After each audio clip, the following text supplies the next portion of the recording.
nsaba bambi buli omu alinawo kyasobola mutuyambe mu ngeri yonna mutuyambe newe kaba katono katya kajja making a difference. So kubanga ali kumpi weza mwaka naye batugambye nti talina kuweza mwaka nga tebannamukola surgery. So kati nsaba mwenna gye muli mutusaasire era nensaba Katonda nti nammwe tabatuusanga ku kizibu nga kino kuba embeera oluusi ekkalubirira nga toyina ngeri ate ng'olaba omwana waggwawo naye nga toyina ngeri gy'osobola ki kumutaasa. So kati mbadde nsaba mwenna abatulaba. Mbabuuzako mwenna abatulaba nze Jonas Sentongo mbaniriza ate nate ku mukutu gwaffe omugazo gwa Tindi Files gwenna yakatwenga kogendera ddala mu maaso n'okuba nga ate osubscribinga ine ensibuko y'ebirungi ate era n'ebyessanyu naye ate olwo olunaku olwaleero si bya ssanyu yadde n'akamu. Nina omukyala yazze mu inbox yange ng'ayina ate ensonga gy'agala okuba nga ate ategeeza eggwanga mu kaseera kano. Ayina omwana we wa myezi 8 amannya ye Muhammad. Bambi omwana ono okuva yazaalibwa azze ate nga afeesinga ekirwadde ky'okuba nga ate ayina ebituli ku mutima. Olunaku olwaleero omukyalo naze mu kamera zaffe okuba nga ate abantu bonna abasobodde okuba nga mumulaba mumukwatirako okuba nga ate mutabani we agezeeko okuba nga ate afuna obulamu ng'agezaako okuba nga ate ajjanjabibwa. Ssente nnyingi ezateereddwawo okuba nga ate ajjanjabwa ekirwadde kino eky'omutima. Naye n'olw'ensonga eyo nga tetunagenda ddala mu maaso tugenda kuba ate tuwayamuko n'omukyalo ono nnyini mwana atubuulire ku bwatya obulwadde buno gye buzze bulumbaganamu mutabani we. Mama wasiibye otya? Bigenda bitya? Si birungi nnyo. Okay, mwankubiddeko olina ensonga ya mutabani we okuba nga agendera ddala mu maaso n'okuba nga alwana ekirwadde ky'omutima. Olunaku olwaleero tunnyonnyolemu omwana ono obulwadde buno bwamukwata ddi? Omwana okuva we namuzaala yalinga ssa yenyeenya kati ng'alina sawundi gy'alina mu mutima like nga bw'aba oluusi yeebase alina sawundi gy'abeera nayo. Kati we nabuuzaako ne baŋŋamba alabika yazaalibwa oba yamira amazzi nti kijja genda kiggwawo nga bw'akula. Wamuzaala ddi? Namuzaala mu January nga 2 guno omwaka. January omwaka guno we gwatandikira? Yes. Wamuzaalira abasawo bakugamba nti alina obuzibu buno bw'alina essaawa zino? Nedda tebabuŋŋamba. Bw'omuzaala yali mu mbeera ki? Yali talina nnyo kyamaanyi just kye yalina okwenyeenya bw'abassa naye ng'era tekibeerawo buli ssaawa. Bw'abassa yeesika? No, teyeesika kale aba anyeenya ng'olaba alinga strugglinga omuka oba agujja walako bw'atyo. Omuka abakamu bake? Bwe bityo. Abasawo bo tewagendera ddala mu maaso n'okuba nga toyinquiringa kizibu ki ekyali kirumbaganya omwana wo nga waakamuzaala? Nedda saagenda. Agajjala mukoe? Kale we nabuuzaako neyo sawundi gy'amakinga ng'assa kati abakyala abakulu abamu ne baŋŋamba alabika yamira mazzi buli bw'anaaba akula kijja kuba kiggwawo. Kati awo nange saafaayo nnyo nga mmanyi kiri nnomu. Kati obulwadde buno obw'okuba n'ekituli ku mutima mwabuzuula mu bbanga ki oluvannyuma lw'okuba ng'azaaliddwa? Okay. Kati we yaweza emyezi 7 6 awo n'afunamu pneumonia. Kati pneumonia we twagenda ku ddwaliro ekkulu erya Arua ne batugamba nti kale nze nali simanyi nali mututte mukebera musujja gye baatugamba nti alinamu pneumonia. Kati ne bamuteeka ne ku oxygen n'amalayo weeks 2. N'abasawo ne bagamba omwana muto nnyo okubeera ku oxygen weeks 2 alabika alina ekizibu ekirala kye tutamanyi. Kati we bamuteekako stethoscopes ezaabo abasawo zino omutima gukuba gutya? Kati ne bagamba nti alina sounds mutima ze batategeera alabika omutima teguli nnomo. Kati ne basalawo ne batuwandikira referral mbu tujje ku Heart Institute e Mulago tukonfaminge. Ndako omuzalira Arua. Namuzalira Arua. Abasawo bawe be bakurecommending e Mulago. Yes.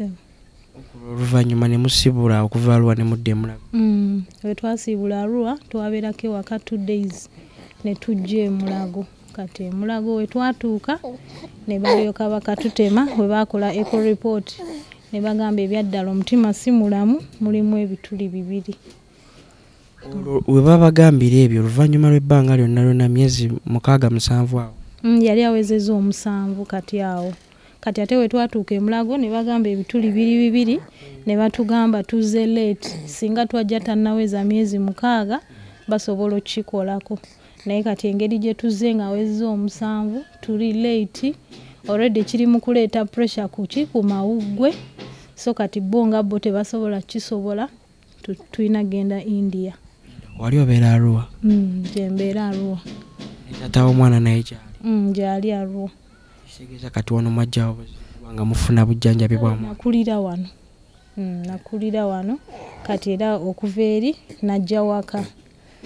So kati e Mulago tubadde batugamba tuddeyo mu December, that is why tukyalinda kulaba ngeri gye tujja nga we tugezaako engeri endala zonna kulaba nga Katonda atusaasira n'awona omwana.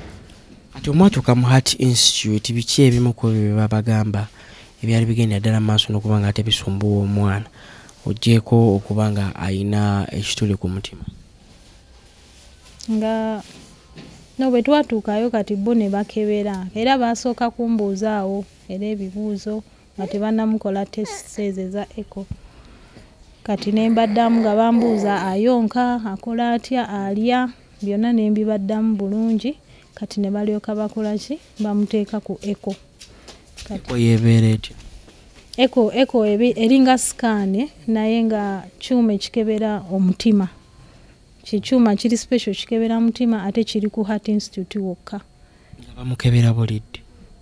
Bamukebera olwasooka kati ne tumalawo omwezi gumu ne baddamu ne batuyita neera ne baddamu ne bamukebera ogwokubiri. Ne bagamba era kikyali kyekimu. Obusobozi buvaawa okubanga ono omwana akeberebwa oba nga akolebwako tesite zino ez'enjawulo? Obusobozi era nga bw'omanyi bwe twagenda olwasooka olwo kati waliwo omulamu wange eyakolawo ka posita awo then ne tutandika okusaba obuyambi naye nga tuweerereza ku WhatsApp emikwano ab'eŋŋanda biki.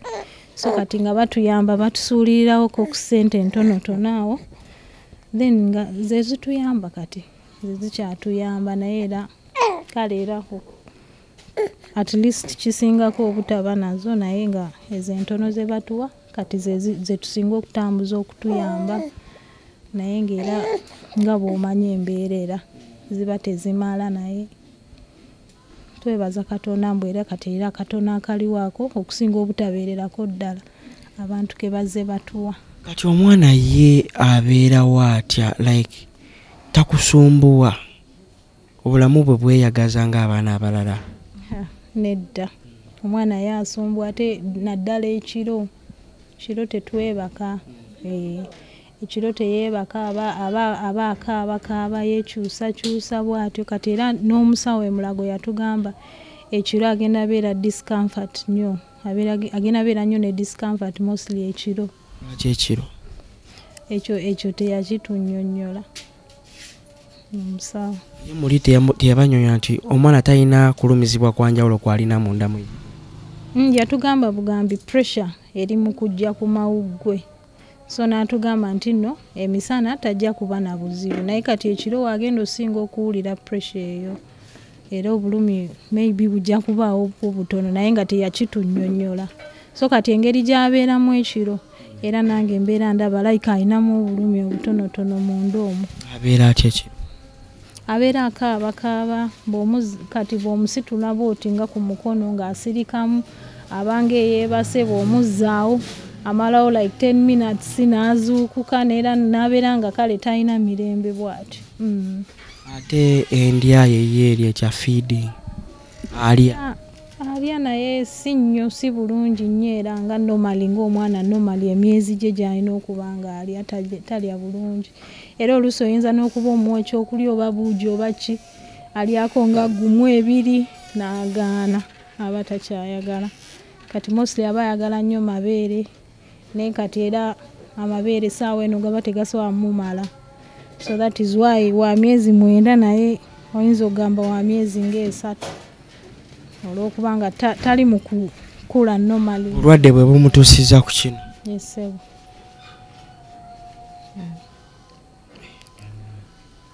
Kati talya ku mmere oba gamba nti omusoteddeyo akammonde bintuntu bwe bityo? Katono nnyo oyinza omuwa nga gumu ebiri emikono n'agaana n'abeera nga takyayagala n'akaaba n'okukaaba ng'era oba tosobola mufoosinga. Oba afuna okulumizibwa mulinga alya? Alabika siyinza nakitegeera nga bw'olaba era engeri gy'atayogera kati tasobola nakugamba kati gw'oba oteebereza n'ogamba oba kati awulira ate oba ki oba mutwe gwe gumuluma oba ki naye nga mostly aba ne temperatures zigenda ne zirise. Aba ne temperatures nnyo naye we twabuuza dokita yagamba nti pressures ziri ze zireeta temperatures ezo.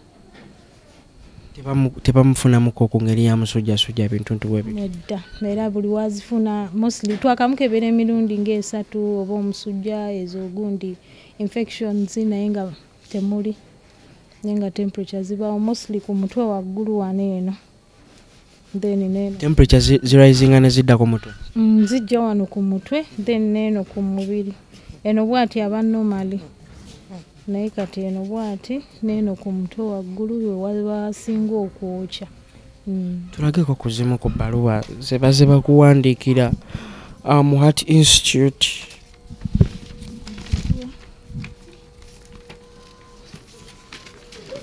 Eko yeno tuba ziriwo 2 gye twasooka okukubisa yeno eko yasooka nene eko ey'okubiri yeno simanya ebbaluwa gifuna mu kamera yeno eko yasooka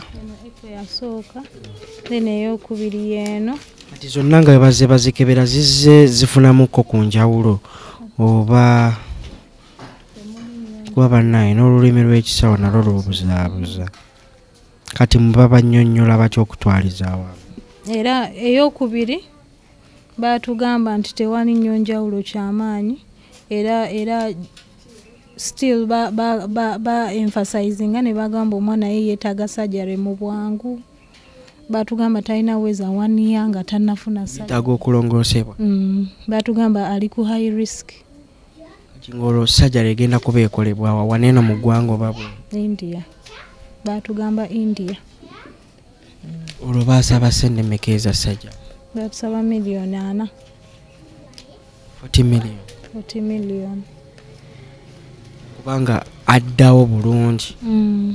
Kubanga addawo bulungi. Kati bw'atya bw'asukka omwaka? Baatugamba bw'asukka omwaka pressure zigenda kweyongerera ddala in that condition ye ne India tebajja gisobola so kati kiba kyonoonekera ddala. Gamba omwana ono alina ne pressure. No kati anti gundi omutima ogwo engeri gye gukubamu gwe guli mu kuleeta pressure naye nga ate pressure nga ye egenda ku mawuggwe bwe bagamba so kati bw'anaawezanga omwaka kijja kuba kibi nnyo in that amawuggwe ajja funa obuzibu mu kussa so kati kiyinza oleeta ekitali kirungi. Manya abasawo batera okukola surgery esooka ey'okubiri ey'okusatu ono ye baali bamusalira surgery emmeka z'ajja okuba ng'afuna? Baatugamba nti ejja kuba emu. Naye era yina kuba ya 40 million so ne batugamba twanguwe naye Mukama yasinga okumanya. So kati essaawa zino mwenkwata gye mbadde mukuttemu ebintu kiri kyeruuyi eno? Ku kya ssente? Ku kya ssente. Wala ebya ssente byo bizibu embeera yo era ekyo kati simanyi naye nga tewali kyamaanyi kiriwo nti oba tuziwezezza oba tunaaziweza nga tannaweza na mwaka so kati obuzibu bwebwo simanyi ndi awo byonna kati nabikwasa Katonda. Kale saba abatulaba obuyambi tulabe nga tusobola okugezaako okuba nga tuyamba omwana. Kana nga batulaba mwenna nga mulaba embeera y'omwana yo si nnungi era ne kati wuuno ali mu kutawaanya ye tali bulungi ate ng'era ensaba bambi buli omu alinawo kyasobola mutuyambe mu ngeri yonna mutuyambe ne wekaba katono katya kajja making a difference so kubanga ali kumpi weza mwaka naye batugambye nti talina kuweza mwaka nga tebannamukola surgery so kati nsaba mwenna gye muli mutusaasire era nensaba Katonda nti nammwe tabatuusanga ku kizibu nga kino kuba embeera oluusi ekkalubirira nga toyina ngeri ate ng'olaba omwana waggwawo naye nga toyina ngeri gy'osobola kumutaasa so kati mbadde nsaba mwenna abatulaba mutuyambe bambi mutuuseeko n'obubaka eri abalala yadde abatatulabye batuyambe mu ngeri yonna Mukama yekka y'anaabadizaawo. Okay, abatulaba balungi omukyala bambi alomboze ennaku ye gy'alina eri ku mwana we omwana muto nnyo myezi 8 yeetaaga obuyambi obw'enjawulo kubanga ate asobola ofuna omukisa ogenda India n'afuna okulongoosebwa okw'enjawulo. Mulanga gwange nange ngukoola eri abantu bonna abalina obusobozi ab'enjawulo Mama Fiina Mugaga Ham omukyala Full Figure Nakangubi be bano abantu abaliwo okubanga ate beetaaga obuyambi bwomwe mu ngeri emu oba endala bambi omwana we asobole okubanga ate naye abeerako nga yeeyagaza ng'abaana abasigadde. Nga tumaliriza India baba recommendingira ddwaliro kiri mujja okuba nga ate mugenda. India tebanaba tu recommendingira ddwaliro batugamba ku ddwaliro Mulago tusooke tuzifune ssente bwe tunaaba tusobodde then bwe tuzitwalayo baba bakola ki baba kati awo procedure ng'etandika. Mufunye ssente. Awo procedure ng'etandika gye tunaaba tugenda bye twetaaga ebikyo.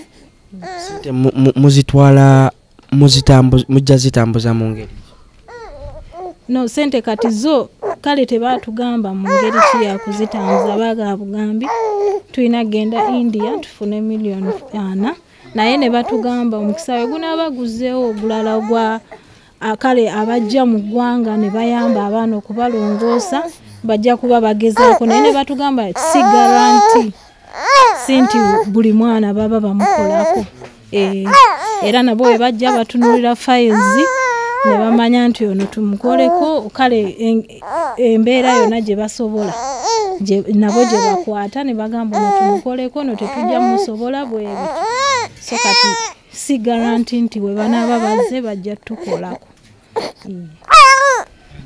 nga yeyongedde okukaaba kikyo kati oluusi akoowa okutuula akoowa ebisinga kati aba ayagala oba otambule mu obudde bwonna omusiibya yeebase oluusi atuulamu awo ne tuula tatuula bulungi nnyo tanaba na kutuula kunywera obulwadde bumuzizza nnyo emabega. Kale nga tumaliriza somera abantu ennamba y'essimu oyo yenna alina obuyambi obw'enjawulo kwasobola okuba nga ate abutuusiza era erina mmanya ki? Eri mmanya nina MTN Airtel zombi ziri mmanya ga Samanya Maimuna Sebi eya MTN eri 0773 999 then eya Airtel eri 070 45 86 25.